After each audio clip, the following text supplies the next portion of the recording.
రాత్రి 10:30 PM అవుతుంది. 13,500 steps అయిపోయినాయి.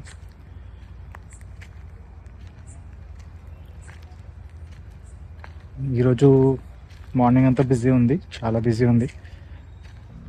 నైట్ అంటే డిన్నర్ చేసిన తర్వాత కొన్ని ఇంపార్టెంట్ ఫోన్ కాల్స్ మాట్లాడుకుంటూ వాకింగ్ చేసిన. అట్లా నా ఇప్పుడు 13,000 చేంజ్ అయిపోయినాయి. మళ్ళీ లేట్ అయింది, బట్ అదే నడుస్తుంది ఇప్పుడు, అదే పరిస్థితి. ఫోన్ కాల్ మాట్లాడుకుంటూ వాకింగ్ చేసినందుకు కొంచెం టైం తొందర అయిపోయింది, లేకపోతే ఎక్కువసేపు నడిచినట్టు అనిపిస్తుంది. బట్ ఎనీవే, హెక్టిక్ డే ఉండే, hectic day, lot of events, frustrating moments అన్నీ ఉండే. Despite all that fitness routine చేసుకున్నాం. సో ఈరోజుకి ఇది కథ.